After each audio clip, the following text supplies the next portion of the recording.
ವಾರ್ತಾ ಮತ್ತು ಪ್ರಸಾರ ಸಚಿವಾಲಯ, ಕೇಂದ್ರ ಸಂವಹನ ಇಲಾಖೆ ಹಾಗೂ ಧರ್ಮಸ್ಥಳ ಮಂಜುನಾಥೇಶ್ವರ ಕಾನೂನು ಮಹಾವಿದ್ಯಾಲಯ ಸ್ನಾತಕೋತ್ತರ ಅಧ್ಯಯನ ಹಾಗೂ ಸಂಶೋಧನಾ ಕೇಂದ್ರದ ಆಶ್ರಯದಲ್ಲಿ ಮಂಗಳೂರಿನಲ್ಲಿಂದು ಹಮ್ಮಿಕೊಂಡಿದ್ದ 3 ಹೊಸ ಕ್ರಿಮಿನಲ್ ಕಾನೂನುಗಳ ಕುರಿತ ಜಾಗೃತಿ ಕಾರ್ಯಕ್ರಮವನ್ನು 1ನೇ ಹೆಚ್ಚುವರಿ ಜಿಲ್ಲಾ ಮತ್ತು ಸತ್ರ ನ್ಯಾಯಾಧೀಶರಾದ ಎಚ್ಎಸ್ ಮಲ್ಲಿಕಾರ್ಜುನ ಸ್ವಾಮಿ ಉದ್ಘಾಟಿಸಿ ಛಾಯಾಚಿತ್ರ ಪ್ರದರ್ಶನ ವೀಕ್ಷಿಸಿದರು.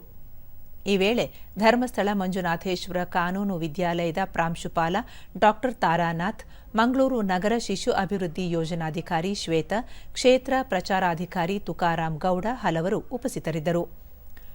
ಬಳಿಕ ನ್ಯಾಯಾಧೀಶರಾದ ಮಲ್ಲಿಕಾರ್ಜುನ ಸ್ವಾಮಿ, ಹೊಸ ಕ್ರಿಮಿನಲ್ ಕಾನೂನುಗಳು ದಾಸ್ಯದ ಮನೋವೃತ್ತಿಯಿಂದ ಹೊರಬರುವುದಕ್ಕೆ ಸಾಕ್ಷಿಯಾಗಿದೆ. ಭಾರತೀಯ ನ್ಯಾಯ ಸಂಹಿತೆ, ನಾಗರಿಕ ಸುರಕ್ಷಾ ಸಂಹಿತೆ, ಭಾರತೀಯ ಸಾಕ್ಷ್ಯ ಅಧಿನಿಯಮಗಳಲ್ಲಿ ಸಾಕಷ್ಟು ಬದಲಾವಣೆ ಮಾಡಿರುವುದು ಒಳ್ಳೆಯ ಬೆಳವಣಿಗೆ ಎಂದರು. ಡಾ ತಾರಾನಾಥ್ 3 ಹೊಸ ಕ್ರಿಮಿನಲ್ ಕಾನೂನುಗಳ ಬಗ್ಗೆ ವಿಸ್ತೃತ ಮಾಹಿತಿ ನೀಡುವ ಛಾಯಾಚಿತ್ರ ಪ್ರದರ್ಶನ ಹಮ್ಮಿಕೊಳ್ಳಲಾಗಿದ್ದು, 2 ದಿನಗಳ ಕಾಲ ನಡೆಯಲಿರುವ ಕಾರ್ಯಕ್ರಮದ ಸದುಪಯೋಗವನ್ನು ವಿದ್ಯಾರ್ಥಿಗಳು ಪಡೆದುಕೊಳ್ಳಬೇಕು ಎಂದು ಹೇಳಿದರು.